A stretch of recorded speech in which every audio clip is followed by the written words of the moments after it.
Hi hello नमस्कार. मी पवार माधवी. मी बघा हे ना फळ आणलं आहे, दाखवते. हे बघा, हे फळ आणलं आहे. तर हे आता चिरायचं आहे. चिरून त्याला उकडवून सुकायला टाकायचं हळदीच्या पाण्यामध्ये. पण हे फळाचं नाव नाही मला माहिती, पण याची भाजी काय भारी लागते. ग्रीन मसाल्यामध्ये करायची भाजी याची, खूप छान लागते.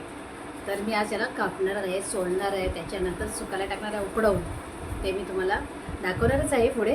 पण ह्याचं काय नाव आहे हे तुम्ही मला नक्की सांगा कमेंटमध्ये, कारण की मला ह्याचं नाव माहिती नाही. कारण की 1-2 वेळेस आम्ही भाजी खाल्ली होती याची. तर नंतर आहे ना मला एकदा असं दिलं होतं की याची भाजी म्हणून, याची भाजी दिली होती. तर म्हणजे अशी सुकवलेली दिली होती. मग नंतर मला करण्याची पण पद्धत सांगितली की अशी अशी करायची आहे म्हणून. तर मी ते घरी केलंसुद्धा. खूप आवडलं आम्हाला खायला. पण आता आमच्याकडे नाक्यावर येतात, असं म्हणजे ते गावठी भाजीवाले घेऊन येतात ना, त्यांच्याकडे हे भेटतं. तर ते म्हणाले मी घेतलं, 20 रुपयाचे 2 वाटे 40 रुपयाचे घेतले.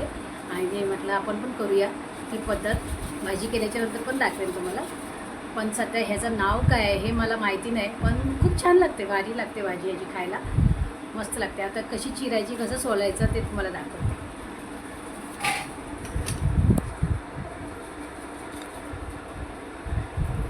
हे बघा, मी विळी घेतले मोठी, आणि ह्या पद्धतीत आपल्याला बसायला पाहिजे. नाही तर विळी आहे ना, हे बघा, ही त्याच्यामध्ये बी असते, कवळी कवळी, ती काढायची आहे अशी. या पद्धतीमध्ये सगळं साल काढायची त्याची. आणि आपल्याला अशी बारीक, आपण आंब्याला कसं सुकवायला टाकतो आमसुला करायच्या वेळेला, तसं हे सोडून बारीक चिरायचे. त्याच्यामध्ये हे सगळं काढायचं आणि याची साल अशी बारीक करायची. असं चिरून पण निघेल, पण खूप शोधून शोधून काढावं लागते ते. हे बघा, आणि कडू लागते बी, फक्त आपल्याला सालच घ्यायचे त्याच्यातले. हे असं काढायचं आहे.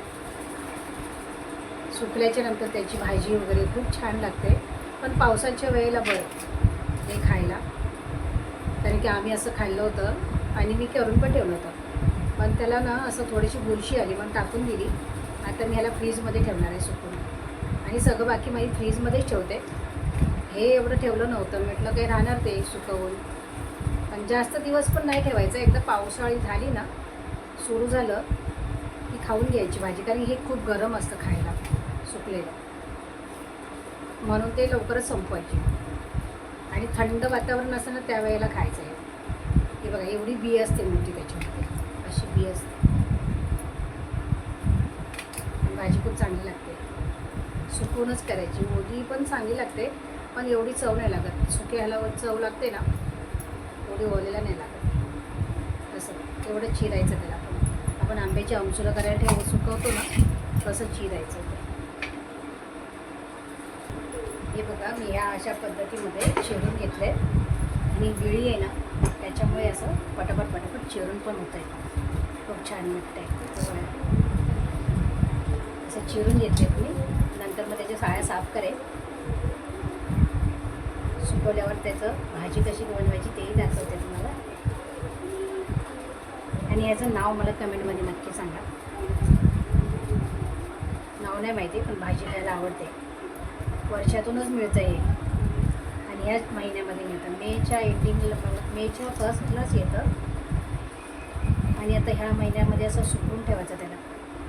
छान लागते भाजी त्याची. आवडल्यास लाईक करा. गरम करायला ठेवलं आहे, आणि त्याच्यामध्ये ही साळं टाकते. हळद टाकते 1 चम्मच, अजून थोडी टाकते. हळद जास्तची टाकते त्याच्यामध्ये. आणि 2 चमचे मीठ टाकते.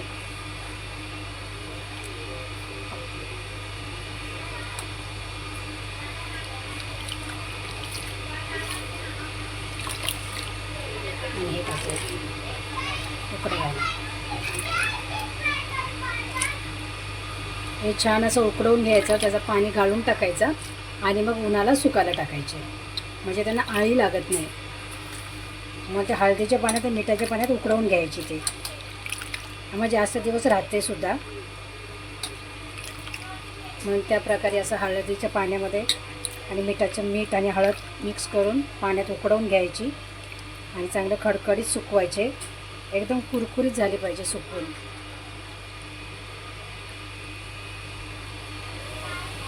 उकळवून घेतले. आता हे चालणीत टाकते.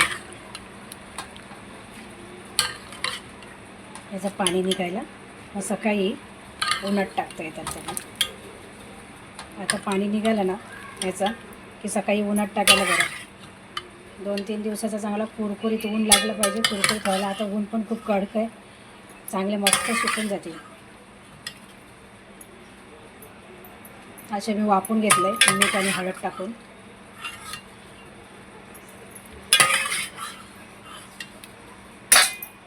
हे सुकलेत.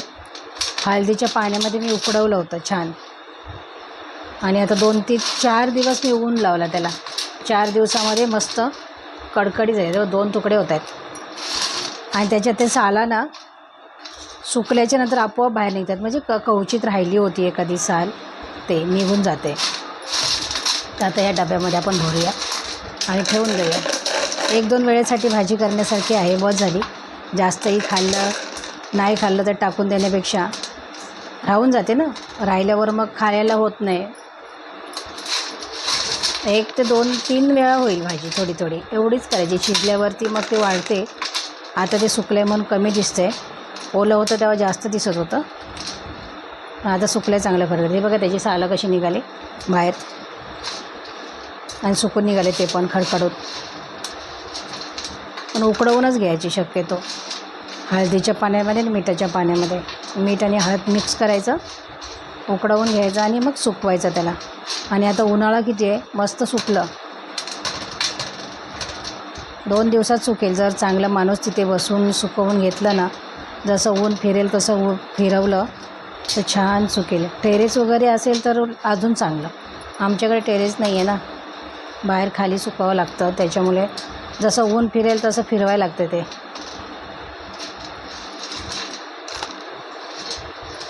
आणि फ्रीजमध्ये ठेवायचं. बाहेर ठेवलं ना पावसाच्या वेळेला मग ते नरम होतं, नाहीतर त्याला बुरशी येते. तर फ्रीजमध्ये स्टोअर करून ठेवायचं. हे बघा हे सगळं त्याचा मसाला पडला झालं. ही गुळाची बरणी आहे त्याच्यामध्ये मी असे भरून ठेवले.